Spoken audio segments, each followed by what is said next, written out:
Hi there. So today is Saturday and it's 8 a.m. and I'm recording maybe a video like YouTube piece for you about business and branding. So today we'll be talking more about branding, and I pulled out my badass account like in X Twitter. And yes, let's read that and let's talk about all the thoughts I have, because actually our account is great there. It's badass premium, and we are posting around 5 posts per day which are all about business and branding if you're interested. The first one, and it was latest this night, I published that. Engage honestly and authentically with your audience. It is the simplest form of engagement, being true, not using the layers to cover your identity.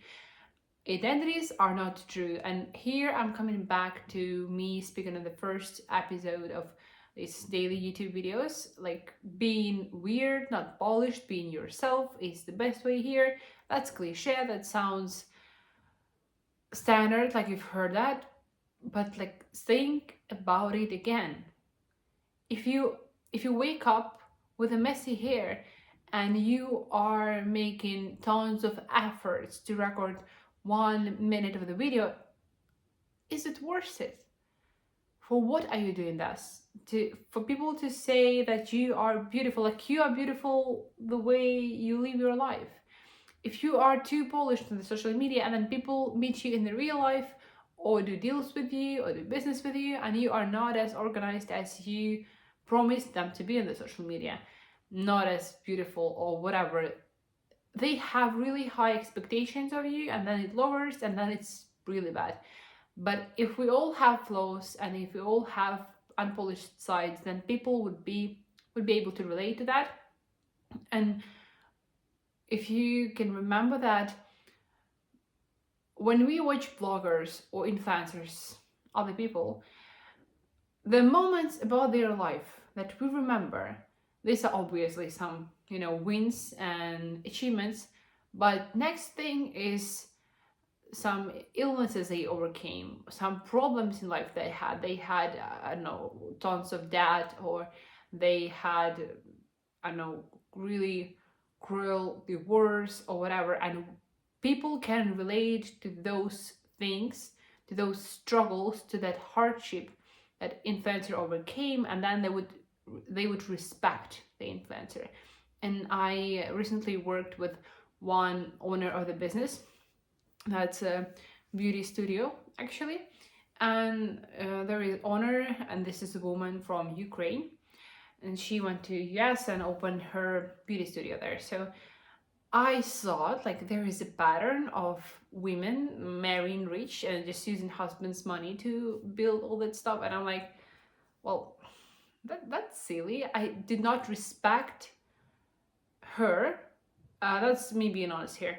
Just looking at the results she has, like she has beauty studio, like fine, I can do this as well if I'm being like cutesy and really rich husband. But then I figured, one day I texted her and it was 4 a.m. At her time, and she was working at 4 a.m. Like she woke up to work at that time. And for me personally, that's productivity sign. I don't know what that is, but I started like, okay, so she's hardworking, fine.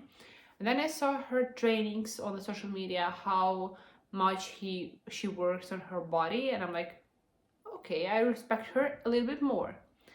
Then I saw the way she communicates with her team when we are on the call and there is some task which should be performed by her team. She does that immediately. Like she's like, I need a second. She texts her assistant and it's all done.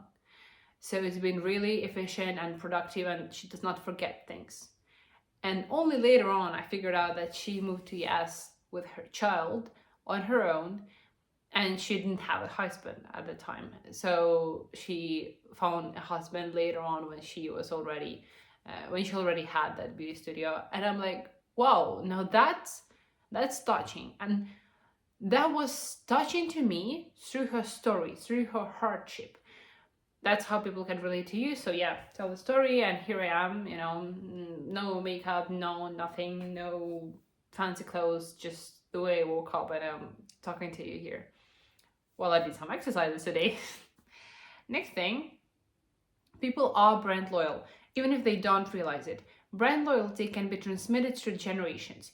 You might have been in McDonald's or Burger King family with family, or drinking Pepsi or Cola for your birthday, or having or riding Mercedes or BMW. This is how brand equity works. It will be of much help and it will get clients even without advertising to them in long run. That's true. I have friends who in Ukraine, McDonald's was 10 years ago, it was a fancy place to go to. Okay?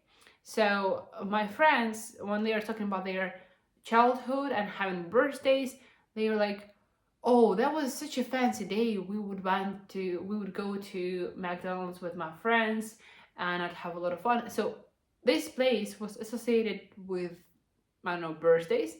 And for me, I lived in a really small village. We had no such infrastructure.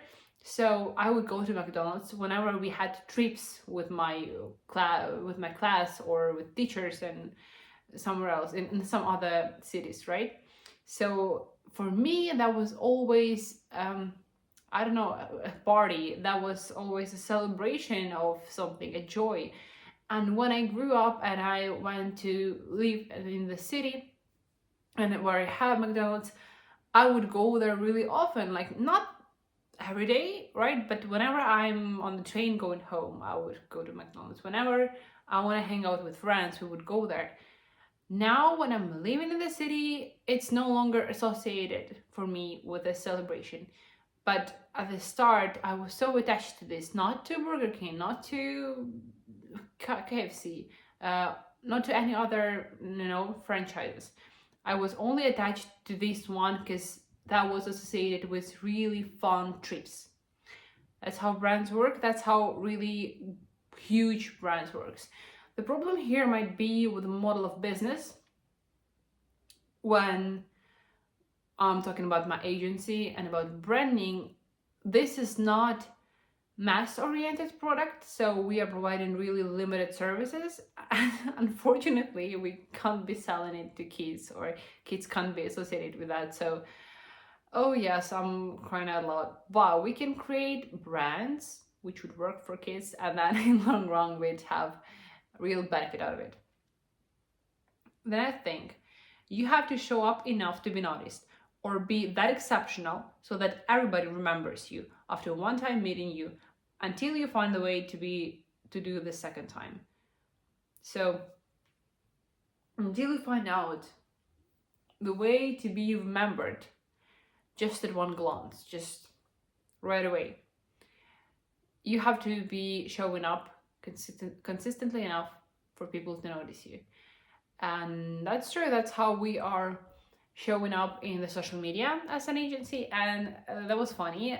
Yesterday I was sitting on our X profile, and I don't know, somebody posted that, like, those people who are consistently posting on X and getting 0 likes or appreciation are, I don't know, hard stone or are made of stone. That was such really great phrase that I forgot. So, and I started laughing. I'm like, yeah, that's true. That's me. Like, I've been making X posts since August, like half of a year. Then I guess I'm not posting correctly. I do not understand X algorithms so that we have really tiny audience. But I've been posting for 2 months, 5 X posts per day, and I've got almost no response from audience. But yeah, that's how things go, and that's about your strengths, about your will, and about your being persistent enough with reaching your goals. Hope that's gonna help. If not, then in some time I'm gonna change the strategy. Then next thing, brands have stories. Apple founder's story, Kentucky Fried Chicken story, etc. Badass's story is not yet formed, but I'm sure it'll be about standing out and making strong decisions for brands which work. It is to be continued. Tell me your brand story. That's really interesting. Whenever you see, there are shows, how do they call them? Dragons in Britain and Shark Tank in US, or other forms where startups or other starting out businesses are pitching their ideas and pitching their story. Anyway, even successful brands, it's so interesting to listen to those stories because they are all not perfect, they are all unique, and most of them are relatable. And it's so weird that when people are starting out their brand or business and they are telling their relatives and acquaintances, hey, I'm gonna start out this herbal tea business. So my grandma used to love to get those herbal tea for our family, and we would drink that as a warm cozy thing in the winter. Everybody would look at you like, are you crazy? Like, are you leaving your job for this stupid thing? But then when you'll be telling this same story somewhere on the TV, somewhere when you're successful, everybody's gonna admire you, and they would be like, yeah, I do that too. Why haven't I thought of building this type of business? That's because difference is only in our inner strengths and our real belief in the business that would work.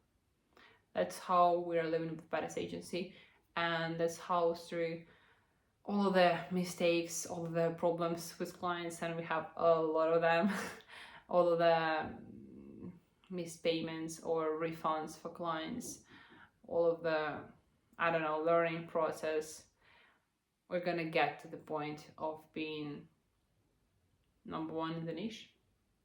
I said being different, so that people would know who we are in California.